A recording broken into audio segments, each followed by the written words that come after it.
Delete হয়নি, পোস্টটা only me করে রেখেছি।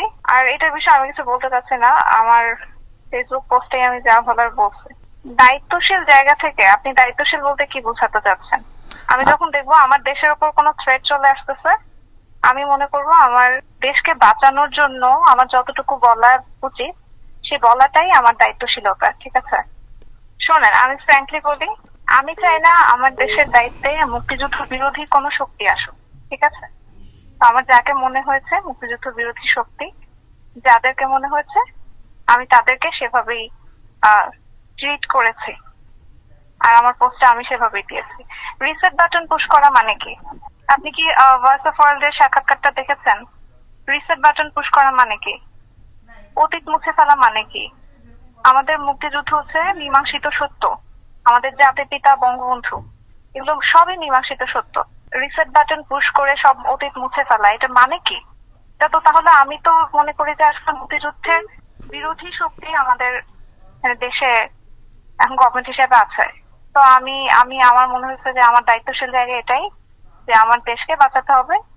এর জন্য আমার পক্ষ থেকে যতটুকু বলা, আমি একজন সাধারণ মানুষ, সাধারণ মানুষ হিসেবে আমার যতটুকু বলা, আমি যদি এই পজিশনে নাও থাকতাম আমি এটা সেম পোস্টে দিতাম, ঠিক আছে? ব্যক্তি ব্যক্তি উর্মি এসব বিভিন্ন পরিচয় করা দরকার নাই। আমি বাংলাদেশের নাগরিক হিসেবে বলছি, আমি মুক্তিযুদ্ধের পক্ষের শক্তি হিসেবে বলছি, আমি কোনো দলের পক্ষে বলতেছি না, আমি আমার কোনো ব্যক্তিগত মতামত দিচ্ছি না। আমি হচ্ছে মুক্তিযুদ্ধের পক্ষের শক্তি। বাংলাদেশ দাঁড়িয়ে আছে 30 লক্ষ শহীদের রক্তের ওপর, ঠিক আছে? 30 লক্ষ শহীদের রক্তের বিনিময়ে আমাদের দেশটা স্বাধীন হয়েছে। এই 30 লক্ষ শহীদ, রিসেট বাটন পুশ করলে কি এই 30 লক্ষ শহীদ ফিরে আসবেন? এসব বিষয়, এগুলো সবই তদন্ত সাপেক্ষ। চেতনা বিক্রি, গণহত্যা, যেটা মানে আমি কোর্টেড বলতেছি, গণহত্যা যেটা বলা হচ্ছে জুলাই মাসে গণহত্যা, এগুলো সবই তদন্ত সাপেক্ষ, এগুলো তো মীমাংসিত সত্য না, এখন পর্যন্ত প্রুফ হয়নি তো, ঠিক আছে? বিচার হোক, প্রমাণিত হোক, তারপর দেখা যাবে। কিন্তু যেটা মীমাংসিত সত্য সেটাকে তো কেউ মুছে ফেলতে পারে না। আমার কথা হচ্ছে এটাই। ক্ষমতার কোনো জায়গা থেকে আমি কোনো কথা বলতেছি না, আমি একজন খুবই সাধারণ মানুষ হিসেবে, আমি যদি আজকে এই অ্যাডমিনিস্ট্রেশনে নাও থাকতাম আমি সেম কথাটাই বলতাম, ঠিক আছে? I am not a hypocrite. মুক্তিযুদ্ধের বিরোধী শক্তির বিপক্ষে কথা বলা যে কোনো জায়গা থেকে বলাই যায়, ঠিক আছে? এর জন্য যদি আমার চাকরি চলে যায় এটা আমার কোনো সমস্যা নাই, কিন্তু আমি মুক্তিযুদ্ধ বিরোধী শক্তি হইতে পারবো না, এটা সম্ভব না। আমি হিপোক্রেট হতে পারবো না।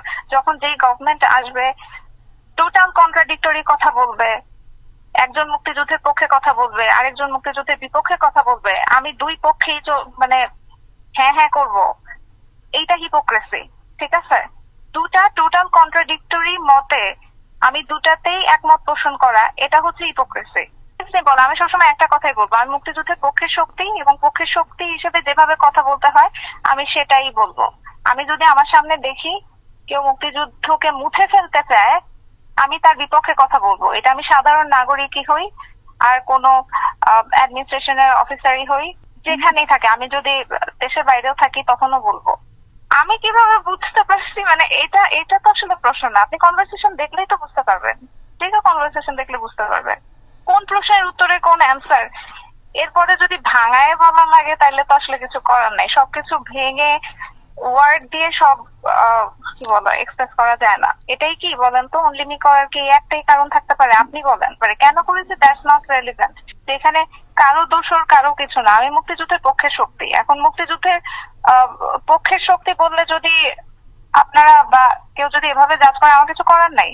আমি অলওয়েজ বলবো মুক্তিযুদ্ধের পক্ষে শক্তি। মুক্তিযুদ্ধকে আমি যদি একটা থ্রেটেনিং পর্যায়ে দেখি, কেউ থ্রেট হিসেবে দাঁড়িয়ে যাচ্ছে, মুক্তিযুদ্ধ ইতিহাস মুছে ফেলতে চায়, জাতির পিতাকে মুছে ফেলতে চায়, জাতির পিতার অবদান অস্বীকার করতে চায়, 15ই আগস্ট অস্বীকার করতে চায়, ধানমন্ডি 32 নম্বর অস্বীকার করতে চায়, পুড়িয়ে ফেলতে চায়, আমি তাদের বিরুদ্ধে কথা বলবো, আমি যেই জায়গায় থাকি না কেন। এখানে তো কারো দোষর এই ইয়াগুলো আসবে কেন? মানুষের কি মাথায় বুদ্ধি নাই নাকি? এখানে বঙ্গবন্ধু কোনো আওয়ামী লীগের নেতা না, বঙ্গবন্ধু হচ্ছে সারা বাংলাদেশের মানুষের নেতা। জয় বাংলা হচ্ছে সারা বাংলাদেশের মানুষের স্লোগান, ঠিক আছে? এটা মুক্তিযুদ্ধের সময় স্লোগান, এটা বাঙালির স্লোগান।